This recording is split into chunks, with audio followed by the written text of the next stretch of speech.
So welcome everybody. I'm really happy to be here. I'm really excited already from what I heard already this morning, also yesterday maybe, but also in between and the breaks and so on. So already I feel like there's so many pieces of puzzles which fit together and none of them like doubled. And I really feel like collecting them today. And yeah, I really like how as well Will now got a little bit after the lunch back on, being more vivid. We call it in German soup coma. I don't know how you call it afterwards.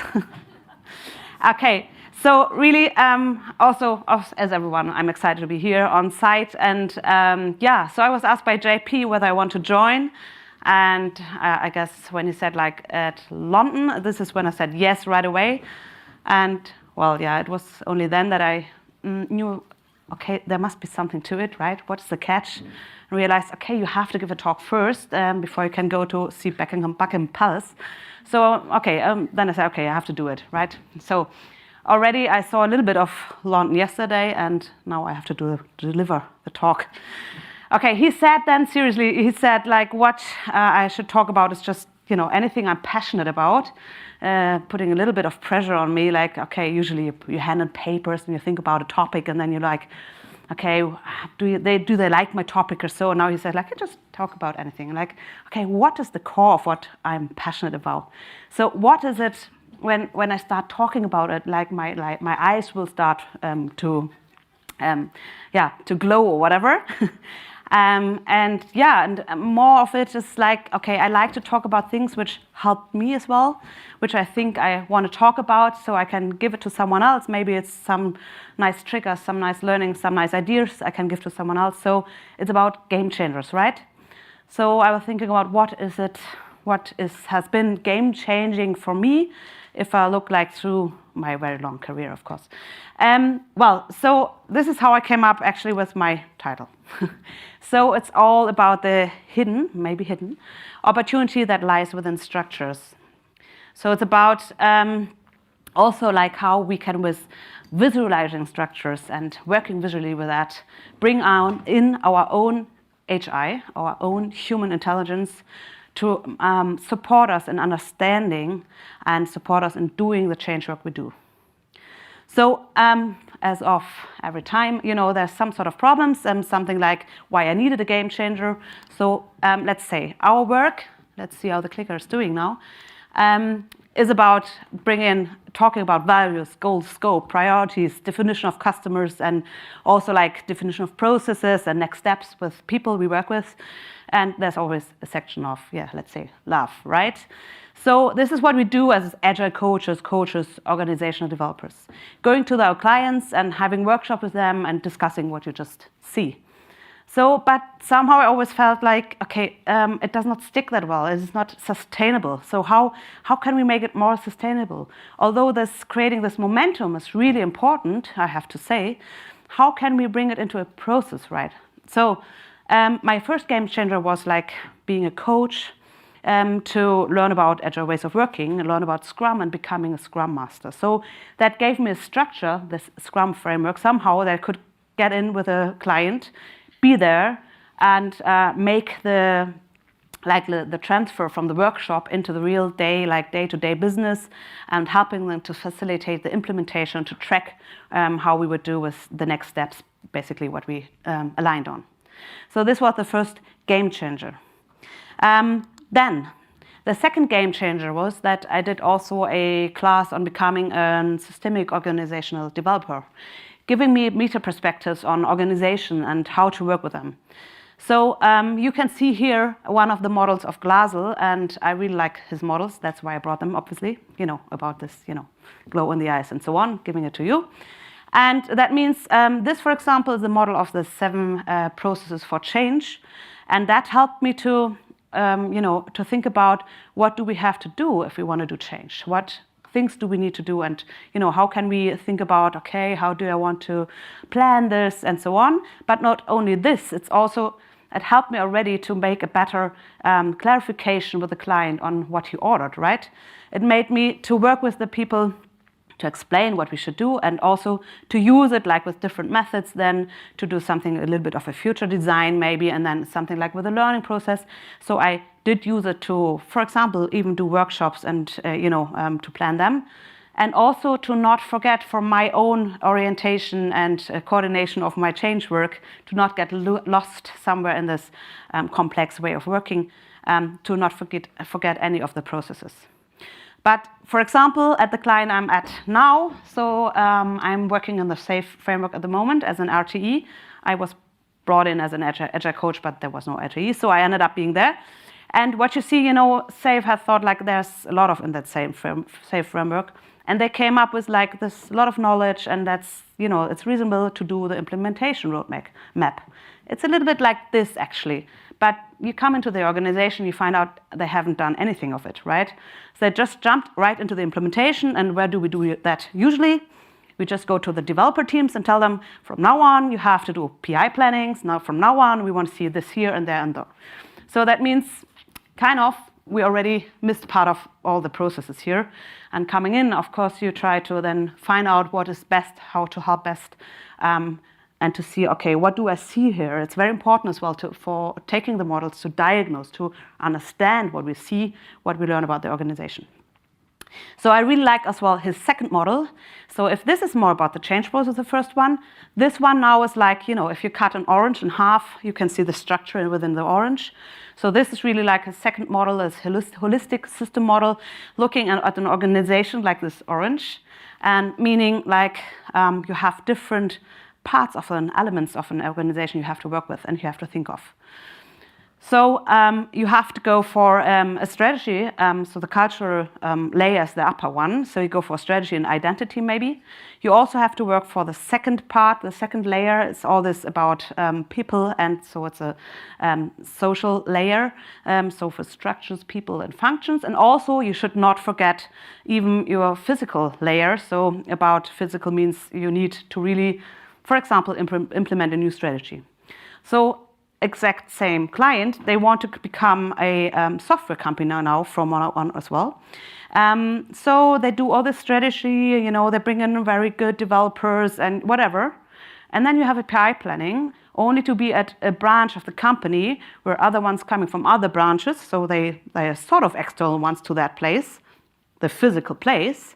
And we'll have a week, not a whole week, but of PI planning, and they have a restriction on the open Wi-Fi. So we end up having all our mobile phones with a hotspot and trying to be like a software developing modern company, right? So I think that explains it quite well, how we have to really look at including everything in our change work and looking for everything meticulously. So this was the second game changer. So that's a strong mean for me already, and I use it all the time to do small retros with myself as well to see like where I'm heading off. Sometimes you get lost, as I said. And then I had a third game changer, and digging deeper into a Kanban and then finally becoming a flight level coach, I realized that is giving me another lever, another means again to these questions. So that means, as you know, probably Flight Levels is working a lot with visualization, looking at work systems, looking at flight routes and on board patterns. And also what you can see here, you see like strategy, coordination, operation. So this is actually what it is about if we talk about flight levels. So the third level is the strategy one, upper one. The coordination is the second one, and the operation is the first one. That means it's not about building a hierarchy of one board to another, it's building a hierarchy of one sense of another. Meaning, even as a single person having a small company, I might be just me. I need also to think about my strategy, how to coordinate my tasks, and how to operate. It doesn't matter if I'm small or big, and how many teams I have or so. So meaning, working with this model for me also helped me to think in structures again as like a thinking model, and to support the goals we can use that to not only diagnose where are we and to understand the work system for example, and how work flows through the organization, also in sense of altitude if we look for flight routes, but also to use it to come to that moment of decision where we can say, okay, and now what do we want? What is what we want to achieve? So which goal do we want to set to then manipulate the system at hand into that direction to support our goals. In means of how can I change the work system maybe. So if I've learned something about it, I might want to change something of how the teams are talking to each other, how I set up boards, for example, and where I do set them up, and also how I set them up.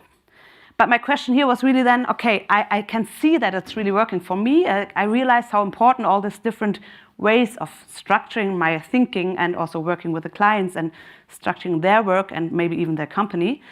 So I realized it's so important for me, all this topic about structures, but I was like, okay, but why does it work that well? Why does it make such a difference if I really set up a work system differently, if I set up a board pattern differently? Why has it an impact? What does it have to do with our brain and make such a difference? Okay, so let's start from the starting point. Actually, I'm giving you already an interpretation of that graphical structure, which you see here now. Means that is a starting point, or could mean also like a focus point or agenda topic or so. So I guess you had some association right away as well with that structure. Come to the next one. You might happen to have an association, I guess. So this, for example, could be then now, of course, like accordingly 3 topic points. And it could be also like 3 people just with a big hat, right? So it's not only for the joke, but it's really, we see that structure and we can give different meanings to them. Some of them are easy, so we will have according, very same interpretations of that one. Some of them are not. But if I tell you about the hats, your brain is switching to a different meaning you can give to some dots. So that brings in what is happening here. That brings in that we see a graphical structure, we see a structure, and it's only because we see that structure and we've learned to give a meaning to it that we interpret it in a metaphoric way. So again, if I follow up with this little game here with the patterns, if I change it from vertical to horizontal, I guess it's not the same for you anymore, right? Does it have the same meaning for you? So for me, it's maybe for you as well. It's a little bit like, okay, there's something here, there's something here. That means there seems to be like a left and a right one, or like 2 positions or something like this. Could be like this. Or some of you might have had an association like bringing in subconsciously already another structure, not yet introduced, and that is a line. So a line, of course, could be something connecting something like this. So if I have a starting point now, I have connection to maybe an end point. That is something showing us like a metaphor for showing us something like starting something, ending something, and something in between. Could be a process or a time or whatever. Again, what happens if I show you this? Now I'm just adding a little different thing again. Still using just dots and lines. So for me, that is right away a system somehow, right? It's not a line anymore, it's a system. So it connects 3 dots to something which is a system, or it could be like teams to each other, people to each other, even organizations to each other. So that is already about, we understand right away what it is. But if I would if I look at a company or teams or people in reality and would try to work visually with how they see each other to each other, and I would make them map how they see really the structure, it could look like that. So that means they would come up in the workshop maybe with like showing it, this is more like this, So everything then an isosceles triangle. And right away, I guess you as I, when I look at it, we understand, okay, there might be some imbalance in that one. So it could be imbalance of interactions, of communications. It could be even love, right? So looking at that, we already have the feeling right away, okay, there is something we might want to change. And it's because we know right away by seeing that pattern, we give that meaning to it. It's because that's what is happening with our brain. We take in that graphical stimulus, and our lower layers of our visual cortex knows like what it is. That's a dot, that's a line, and now it's a triangle. It's only that our higher level, our higher layers of our visual cortex is giving a meaning to it. And that makes that we can also not just understand something with that, but we can also use it to then change it to what understanding I want to give to that one. So just changing the small mini network, mini system here with a group of people in my workshop, we can end up saying like, okay, let's do it like this. So it should be like people or teams should be more closer together, like more equally maybe. That's like this. But actually, if we look at companies, what we find is most of the times is that they map it like this. And that means we are missing quite a bit of information here. So we are sort of blind if we come back to the last one we had. We are blind if we see just this. And if I would go on with my change work now, using this, I would quite miss the point, right?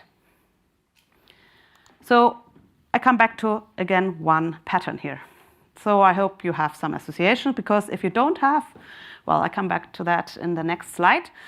This is, for me, something, okay, separating one from another. So it could be steps or so. Of course, if you know Kanban or Scrum and you know boards, you could right away have an association to that as well, meaning there's a process somehow, steps to one each other. Could be also a fence to the neighbor and the dog of the neighbor, but yeah. So we can see this, we can give an interpretation of that because we have learned in our past to see that and to give that interpretation, because we had that stimuli. And only if we see it, we can give that meaning because we've learned it. Meaning that we also can take it in very fast, and our brain does not have to have a lot of activity to do that work because it has get used to it. So we can also give even meanings and see something which is not there. So this is very famous because you see something which is not there. You see something which is only partly there. And this is because of our higher layer in the cortex is doing this, is adding the meaning even though the information is lacking. So first step, I can see an information, I can give a meaning, but I can even see only part of the information and still give that meaning. And the contrary, there has been a test with a kitten. So they had a small kitten and that would see just vertical lines from the beginning of the day one and was never exposed to any horizontal lines. So they tested it and it seems like that kitten never had learned to see horizontal lines and could never see and process it. So we really need to see something to learn that, to have built neurons in our brain to be able to process it. And yeah, to get used to that and have also lower brain activity and do something with that. This is why I guess you can read that. It takes a while. By the way, it takes a while. It means it's our brain has to like adapt to that, and it's some effort. But it says, okay, let our brain do the change work. So it's really like we want to do the work we do, but using the structures is, by what I just explained, helping us to support our change work. So what you should do is like start with a starting point.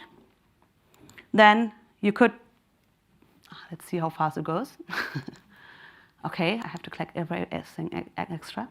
Then map your system and really look for how it is in reality, or how it is perceived from the group you're working with, and how it is perceived for the question at stake, because you can't map the system just for every question you can have. You really have to set a focus what you want to look at, right? And then define by that the borders of the system you're looking at. You want to look at how the work is really flying through your system, also in sense of altitude. And then you want to use like the models, like some models, this ones or others, and do your work around usual thinking structures. Also doing your work iteratively, of course. You want then to maybe map that and start changing, manipulating your system into something, and like this.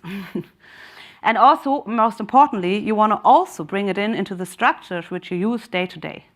So for example, I now have to use the cheat sheet because I don't, I can see it here. Sorry, that's fine. Now I like. So also, if I bring it into that structures I'm using like from day to day, that means that, for example, if you see this structure, it could be like a real team or so, they would have swim lanes for every team member or so, and you want to have them really working on one product, taking the responsibility, just eliminate, for example, the structures, like the swimming structures, swim lanes, to make them think of one product and be responsible for everything. Then in the next step, it could also mean, like, if you have problems with, let me look for the second one. You want to learn about the delays in your system, for example. You might want to have a transparency on that one, make it explicit, and like make it explicit where you have the waiting times, for example. Then if you come in for the next one, for example, you want to have a look at and improve on, of course, on your quality or your throughput. You might want to add something like WIP, so work in process limits. So again, we just use all the time different structures at hand to incorporate it in our daily work. Also, for example, if you want to see that you want to have different workflows or different work transparent in your team, you want to bring it maybe at one board, like this. And also you make it explicit, like for which workflow you're using which steps. So make it very clear and then define it by that.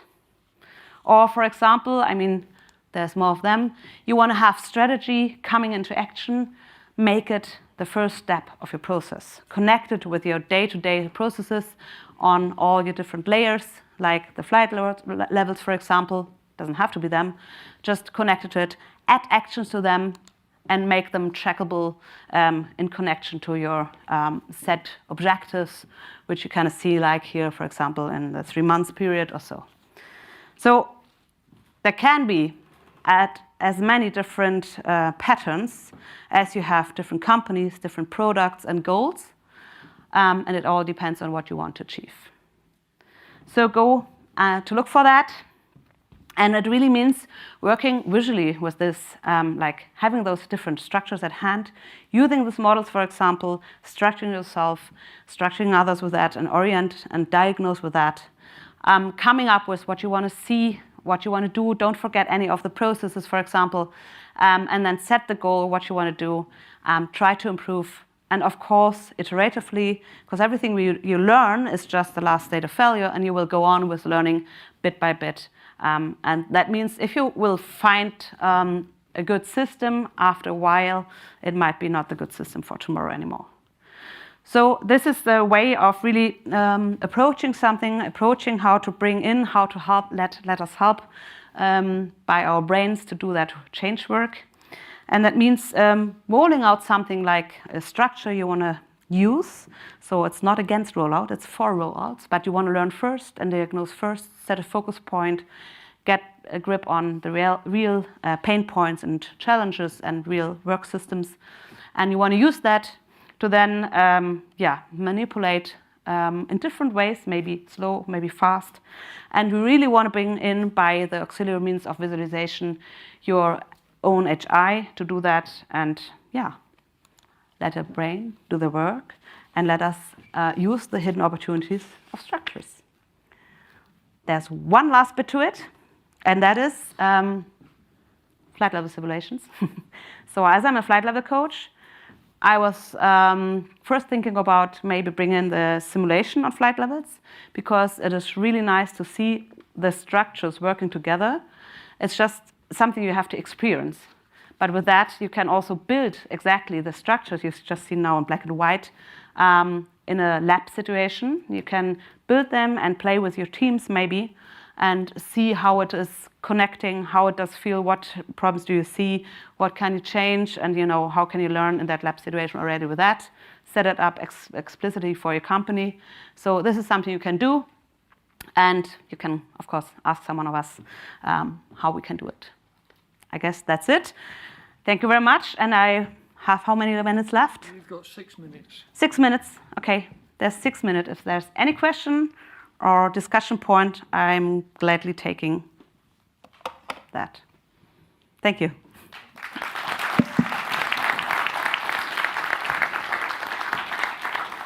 Yeah.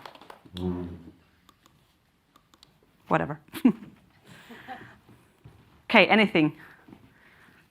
That looks like, anything. I told you have to come up with some questions. Okay, you know where to find me. I'm happy there. Thank you very much. If you give given someone a starting point and asked them, wow, that's scary.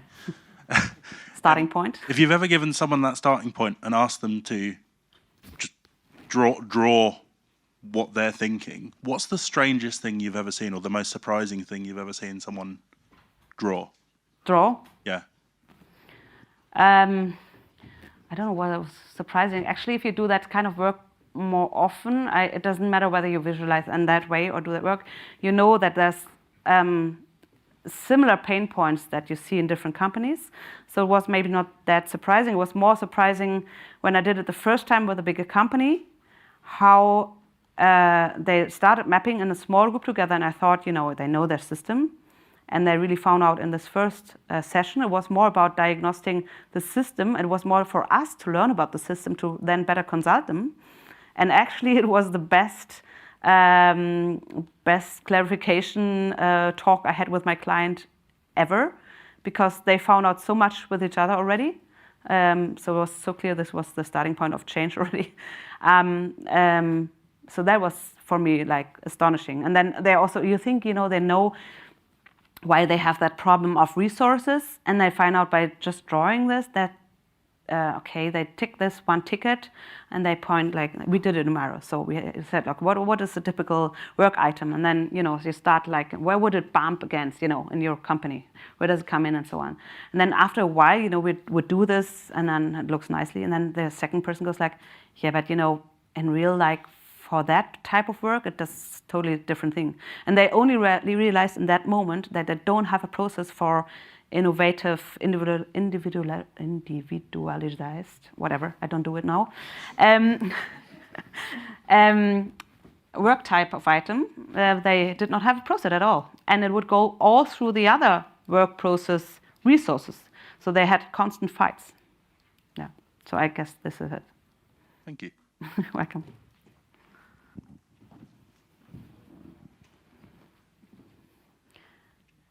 Okay, yeah. Just come up with any questions after you processed everything. Even the coffee, maybe. Thank you very much.